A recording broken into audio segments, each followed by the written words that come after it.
Aries, welcome to your monthly horoscope for April 2024. My name is Adina. I'm an intuitive astrologer, and in this horoscope, we will be going through each week of the month, giving you a really good understanding of the energies that you will be moving through. April is a really big month astrologically. We have a lot going on. We have the solar eclipse in Aries, we have Mercury retrograde, we also have the Jupiter-Uranus conjunction, and we have a Mars-Saturn conjunction. So we have quite a lot to go through. Now, don't forget to like, share, and subscribe if you align with my energy and enjoy my content. Now, let's get right into it. So, the first week of April, on the 1st, we have Mercury stationing retrograde.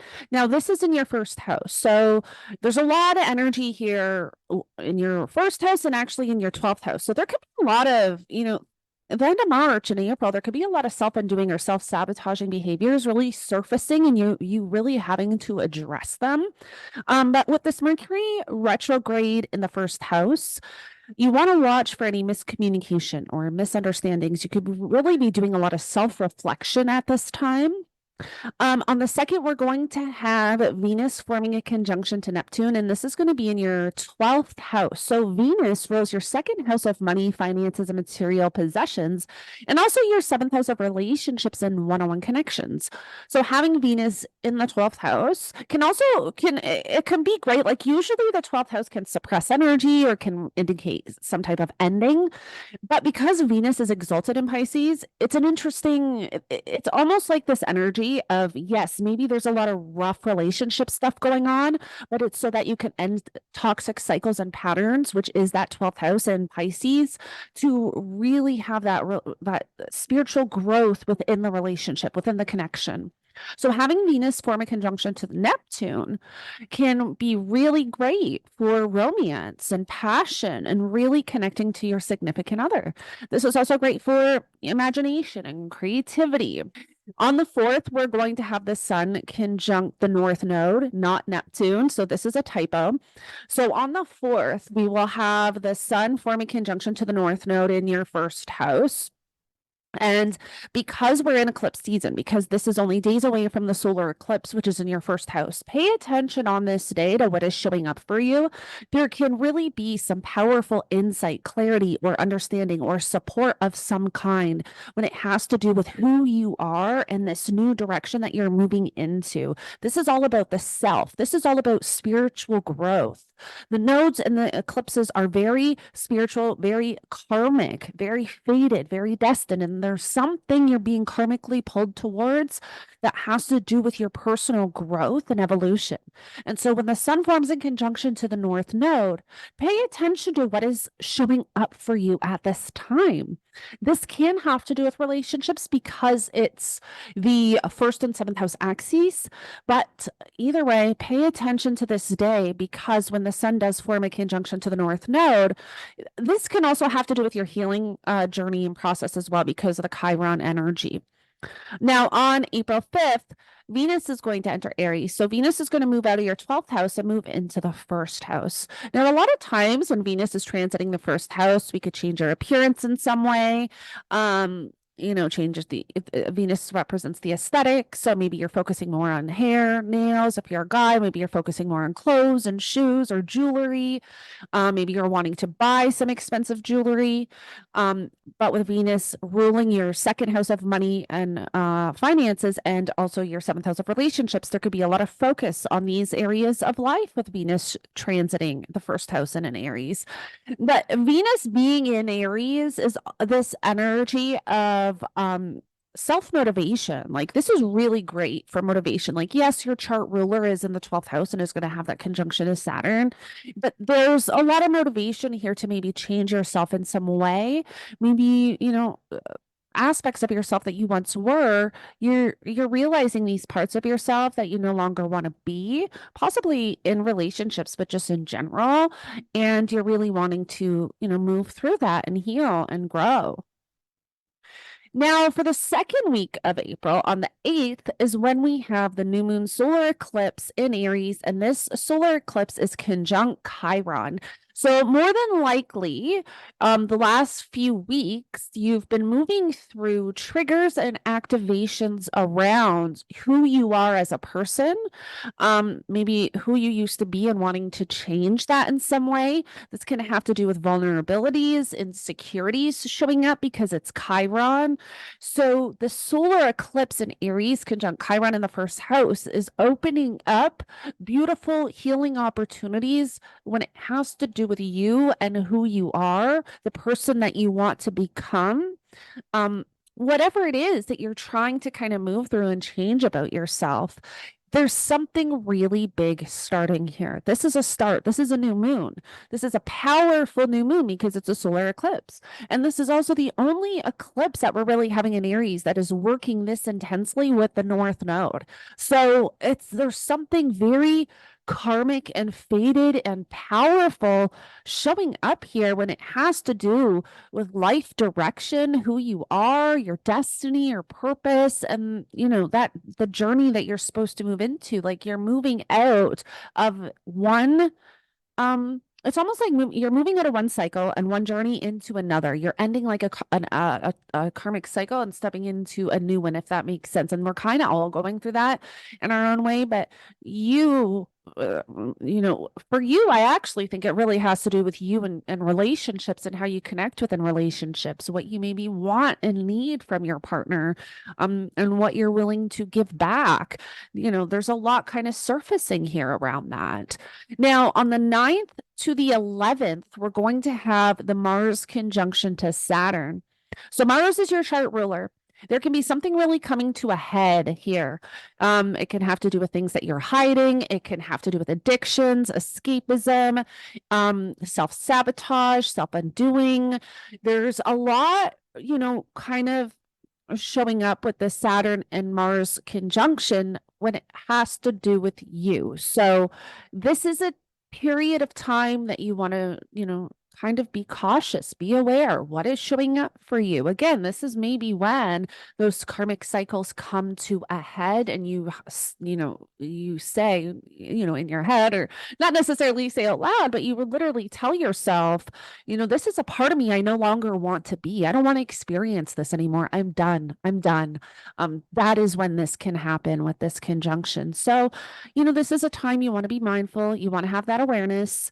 Now, on April 11th, we're going to have the Mercury Cazimi at 22 degrees in your first house. So this is where there can be some really powerful insight. Now, Mercury retrograde in the first house, like I mentioned before, there could be a lot of misunderstandings with this. You want to make sure that you are communicating clearly because there can be a lot of people misunderstanding your intentions or what you're trying to say. You can also be misunderstanding your partner or conversations you're having. So you really want to be cautious of this throughout the entire month. But Mercury also rules your third house of your mindset and communication. So there can also be something shifting within your mind, and that has to do with, again, you, who you are, who you want to be, your self-identity. So yeah, you're going through a lot of changes this month, Aries, when it has to do with the self, your needs, wants, and desires, your spiritual growth. You're going through a lot. So this is a month, not necessarily a lot in a negative way. You're going through a lot of changes, a lot of powerful changes.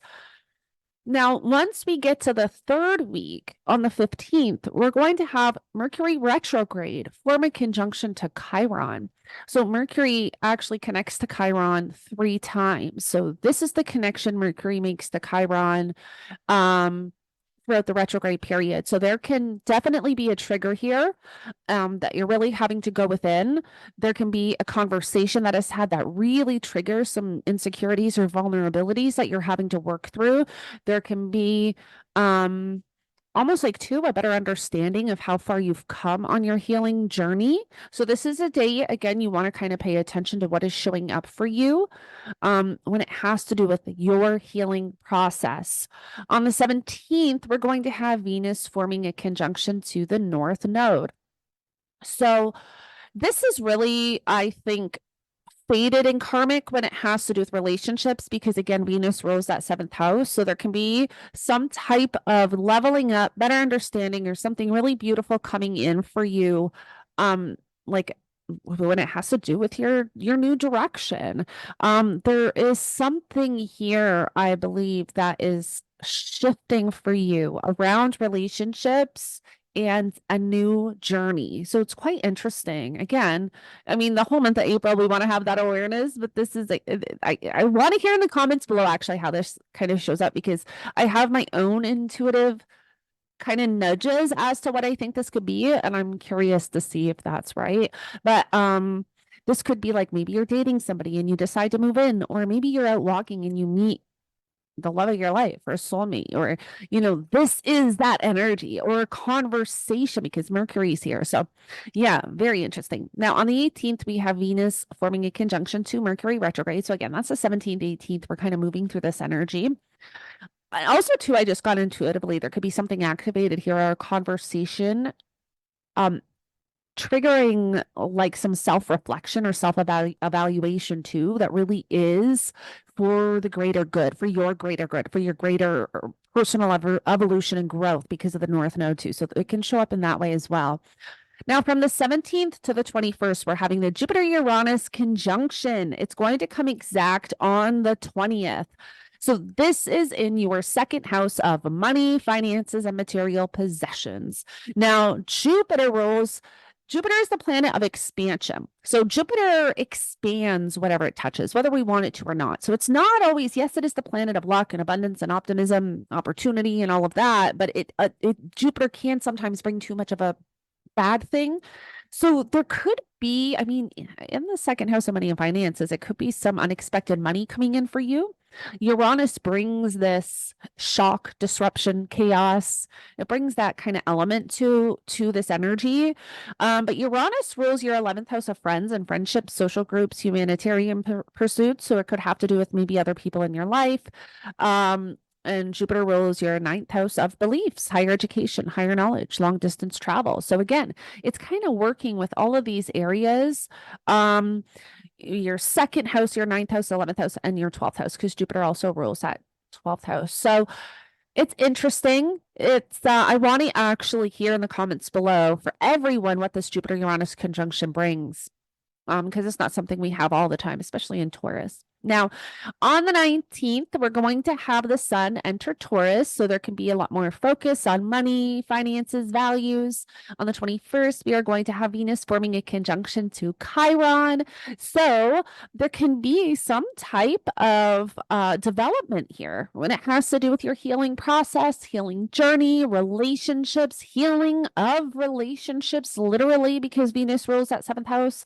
So there could be some type of really good progress here within relationships and personal growth. Then we get to the final week of April. And on the 23rd, we're going to have the full moon in Scorpio.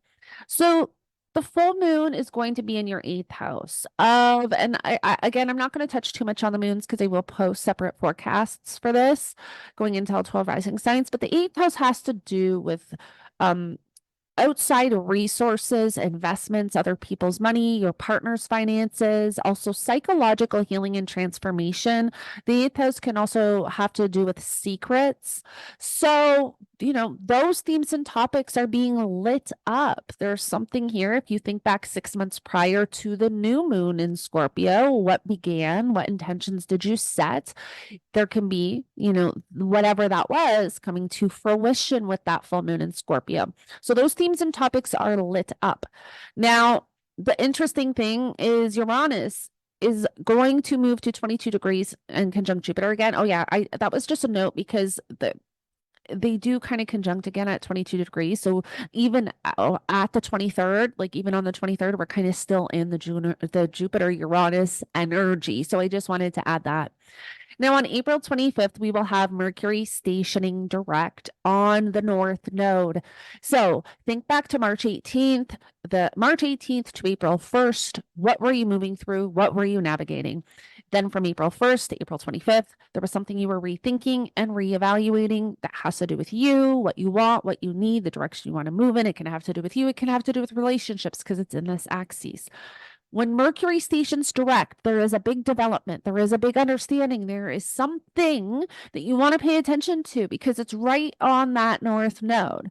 So we definitely want to pay attention on the 25th to any important conversations or information, intuitive downloads, thoughts, because they can really help and be supportive for this journey that you're on. Now, on April 27th and 28th, we're going to have Mars conjunct Neptune, which is going to be in your 12th house. This is where, I mean, you do want to watch for any self-undoing, self-sabotaging behaviors, escapism, addiction, alcoholism. You do want to be careful of that. This is a day where maybe you're not having a lot of energy too. But this is also a day where you can be feeling very romantic, very creative, very imaginative. This could be really good for dreams. On the 29th, we will have Venus entering Taurus. So Venus is going to enter our home sign of Taurus in your second house of money, finances, and material possessions. So there can be more focus on money, finances at this time, maybe wanting to spend more money.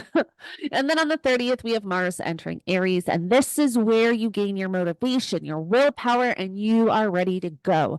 The challenges of April are pretty much behind us, and you have your chart ruler in the first house. You're getting your motivation back. You've gone through, whatever triggers and activations showed up for you the end of March and April, and now you're ready to move forward. You have your energy back, and you are ready to take the world on. So, Aries, thank you so much for joining me. I hope this helps you move through the energy of April. I would love to hear in the comments below how all of this energy shows up for you, the Mars-Saturn conjunction, the Jupiter-Uranus conjunction. I mean, all of it. And even all this energy in the first house. I always like to hear astrology stories. It's great for research.